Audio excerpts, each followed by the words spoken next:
నిరసనలో అల్లర్లకు plan, CJP ఆందోళన ఉగ్రముఖాలు, police యూనిఫామ్లో entry, జైషేతో సంబంధాలు ఉన్న ఇద్దరు అరెస్ట్ అని చెప్పి చూస్తూ ఉన్నాం. సీజేపీ సరే అంత పెద్ద ఎత్తున అంత పోరాటం జరిగినప్పుడు అనేక ప్రయత్నాలు జరుగుతాయి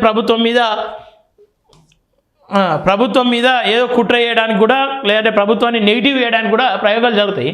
మరి అట్లాంటి టైంలో చర్చలు వాళ్ళు చేసేటువంటి పోరాటము బలమైనది, న్యాయమైనది, ఆ కాజ్ అనేది జెన్యునే కదా. సరే వ్యక్తులు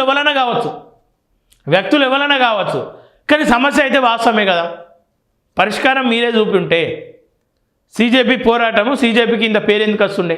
సీజేపీ నిరసనలో ఉగ్రకుట్ర, నీట్ పేపర్ లీకేజీ వ్యతిరేకంగా కాక్రోచ్ జనతా పార్టీ ఆధ్వర్యంలో ఢిల్లీలో దాదాపు నెల రోజులుగా సాగిన ఆందోళనలో అల్లర్లు సృష్టించేందుకు పాక్ ఉగ్రవాదులు కుట్ర పన్నారు. దీనికోసం సీజేపీ నిరసనలోకి చొరబడేందుకు టెర్రరిస్టులు ప్రణాళికలు వేసినట్లు స్పెషల్ టాస్క్ ఫోర్స్ గుర్తించింది.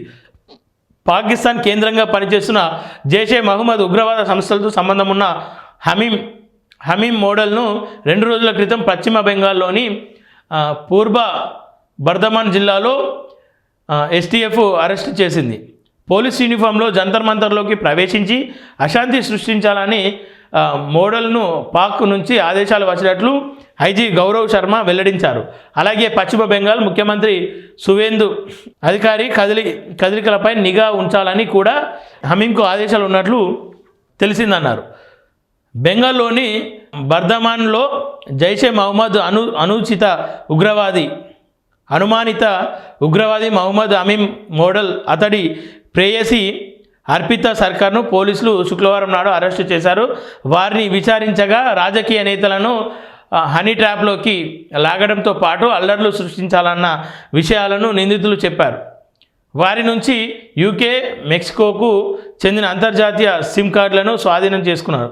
తర్వాత తమ హ్యాండ్లర్లో స్లీపర్ సెల్లో ఎన్క్రిప్టెడ్ కమ్యూనికేషన్ కోసం ఈ సిమ్లను ఉపయోగించారని పోలీసులు అనుమానిస్తున్నారు. సోషల్ మీడియాలోనే plan. Hameem model mobile phone, social media హిస్టరీని తనిఖీ చేసిన పోలీసులు అతడు పాకిస్తాన్కు చెందిన ఏజెంట్ల కోసం పనిచేస్తున్నట్లు గుర్తించారు. రానా ఉజైర్ అబీద్ జట్ 333 అహ్మద్ అనే పేర్లతో ఉన్న సోషల్ మీడియా హ్యాండిల్స్తో మోడల్ టచ్తో ఉన్నట్లు పోలీసు తెలిపారు.